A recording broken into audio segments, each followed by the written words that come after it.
दोस्तों एक बार फिर आपका स्वागत है हमारे YouTube channel success in life में। दोस्तों आज हम आपके लिए लेके आए हैं फिजिक्स का टॉपिक सरल रेखा में गति। तो चलिए टॉपिक की ओर चलते हैं, लेकिन टॉपिक की ओर चलने से पहले अगर आप हमारे यूट्यूब चैनल में नए हैं तो हमारे चैनल को सब्सक्राइब करें। लगातार वीडियो देखते रहिए, लगातार टॉपिक को अच्छे तरीके से समझते रहिए और एग्ज़ाम की तैयारी लगातार करते रहिए एयरफोर्स नेवी के लिए। तो चलिए शुरू करते हैं। आ चुके हैं टॉपिक पर। तो टॉपिक है आज का अपना सरल रेखा में गति। परिभाषा देखिए, सबसे पहले अपन सरल रेखा में गति की क्या परिभाषा है वो देख लेते हैं। जब कोई वस्तु एक सरल रेखा के अनुदिश गति करती है तो इस प्रकार की गति को क्या कहते हैं? सरल रेखा में गति कहते हैं। ठीक है, तो देखिए परिभाषा ये है, जब एक वस्तु सरल रेखा के अनुदिश गति करती है तो इस प्रकार की गति को सरल रेखीय गति कहते हैं। अब इस टॉपिक में कुछ छोटी छोटी परिभाषाएं हैं, उन परिभाषाओं को अपन समझ लेते हैं और उनके फॉर्मूले हैं छोटे छोटे, वो अपन समझ लेते हैं। तो देखिए सबसे पहले है दूरी, डिस्टेंस की जो परिभाषा है वो क्या है? वस्तु द्वारा किसी समय अंतराल में तय की गई दूरी या मार्ग की संपूर्ण लंबाई को दूरी कहते हैं। ठीक है, क्या परिभाषा एक बार फिर सुनिएगा। यानी इसका मतलब क्या है कि जैसे कोई दूरी है तो दूरी नॉर्मल अपन समझते हैं, दूरी किसे कहते हैं, डिस्टेंस किसे कहते हैं। मान लीजिए कोई पिंड है, वो यहाँ से गति शुरू करके यहाँ पर ख़त्म करता है, तो इस गति की पूरी लंबाई को क्या कहते हैं? दूरी कहते हैं। मान लिया वो L है, तो इस दूरी की लंबाई को, पूरी लंबाई को क्या कहते हैं? इस पूरे मार्ग की लंबाई को क्या कहते हैं? दूरी कहते हैं। चाहे वो पिंड किसी भी प्रकार गति करे, जैसे इस प्रकार गति करे, ठीक है, तो इस प्रकार ये पूरी जो दूरी उसने लंबाई जो मार्ग तय किया ना, उसकी पूरी लंबाई को क्या कहते हैं? दूरी कहते हैं। आगे आता है विस्थापन। अब विस्थापन क्या होता है? विस्थापन होता है कि वस्तु की प्रारंभिक व अंतिम स्थिति के बीच की न्यूनतम दूरी को क्या कहते हैं? विस्थापन कहते हैं। विस्थापन क्या होता है? ध्यान से देखिए, क्या होता है कि जो प्रारंभिक बिंदु है और अंतिम बिंदु के बीच की दूरी को क्या कहते हैं? न्यूनतम दूरी को क्या कहते हैं? विस्थापन कहते हैं। जो संपूर्ण मार्ग की लंबाई होती है उसे तो कहते हैं दूरी, और जो न्यूनतम दूरी होती है उसे क्या कहते हैं? विस्थापन कहते हैं। अगला देखिए चाल। चाल क्या होती है? वस्तु की गति की दिशा के निरपेक्ष या इकाई समय में वस्तु द्वारा चली गई दूरी को ही क्या कहते हैं? चाल कहते हैं। चाल क्या होती है? फॉर्मूला देख लेते हैं अपन। परिभाषा है वो सिंपल है, वो परिभाषा किससे बनेगी? फॉर्मूले से ही परिभाषा बनेगी। तो चाल बराबर दूरी बटे समय।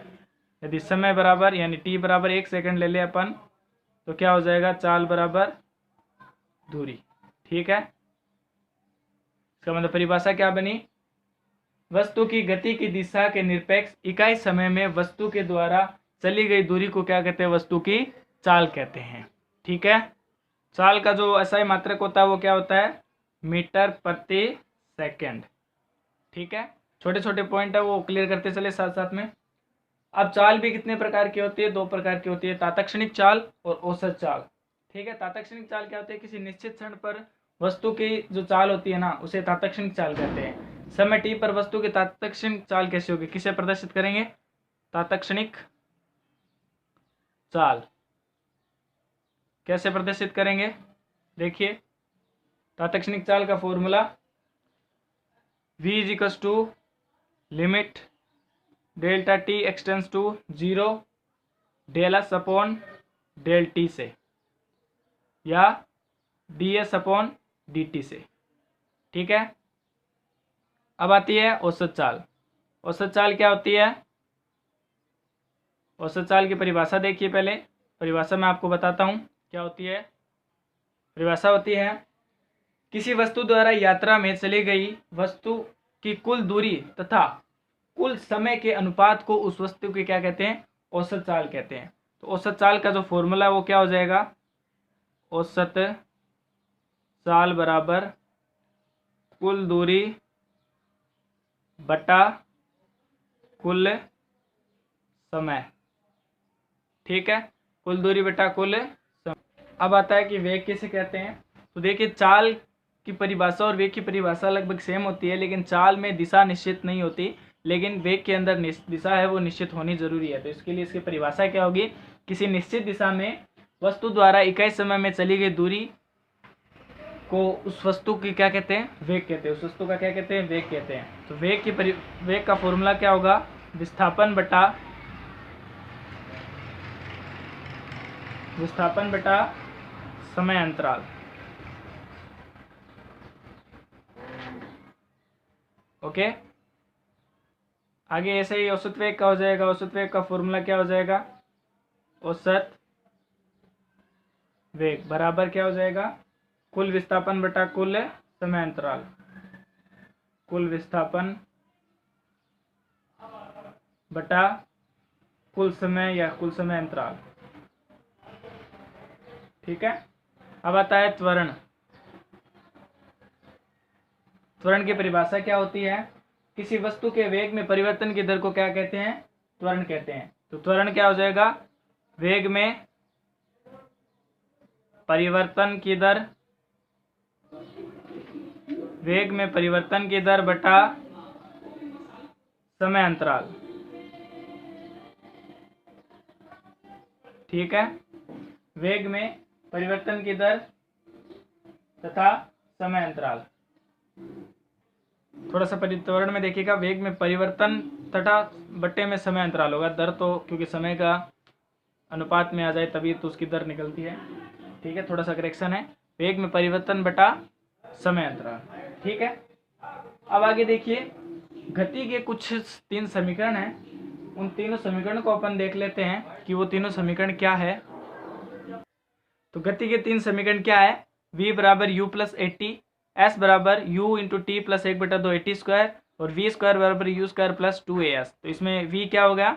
अंतिम वेग, u हो गया प्रारंभिक वेग, a हो गया त्वरण, t हो गया समय, s हो गया विस्थापन। ठीक है, तो ये इसके 3 फॉर्मूले हो गए गति के। वस्तु का nवें सेकंड में विस्थापन क्या होता है? विस्थापन का फॉर्मूला क्या होता है nवें सेकंड में विस्थापन निकालने का? x is u plus 1/2a कोष्टक में 2n-1। ठीक है दोस्तों, अब आ गया गुरुत्व के अधीन गति में। गुरुत्व के अधीन गति उदग्र गति। अब देखिए किसे कहते हैं गुरुत्व के अधीन उदग्र गति को? जब कोई पिंड ऊर्ध्वाधर ऊपर की ओर फेंका जाता है या मुक्त रूप से नीचे की ओर गिरता है तो वैसे पिंड की गति को गुरुत्व के अधीन उदग्र गति कहते हैं।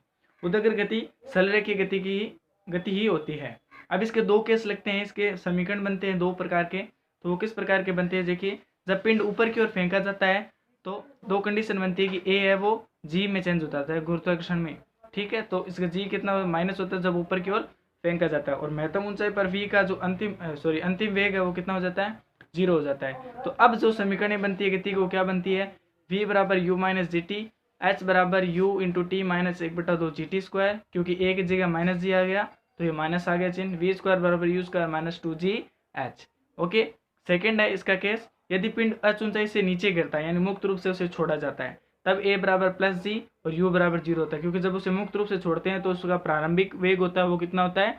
0 होता है। तो अब गति के समीकरण किस प्रकार बनेंगे? क्योंकि u का मान तो सभी जगह 0 हो जाएगा, तो v बराबर u प्लस 80 होता है, तो v बराबर u 0 हो गया, तो v बराबर जी टी, h बराबर 1/2 जी टी स्क्वायर और v स्क्वायर बराबर 2gh।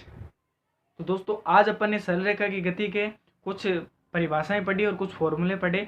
आज के लिए बस इतना ही। अगले वीडियो में मैं इसके कुछ क्वेश्चंस और कुछ ट्रिक्स लेके आऊँगा, छोटे छोटे ट्रिक्स लेके आऊँगा, जिससे आपको परीक्षा एग्जाम में करने की आपको क्या होगी? हेल्प मिलेगी। ठीक है, तो दोस्तों अब तक अगर आपने हमारा चैनल सब्सक्राइब नहीं किया तो सब्सक्राइब करें, लाइक शेयर एंड कमेंट करते रहें और जुड़े रहिए हमसे लगातार। Okay, thank you.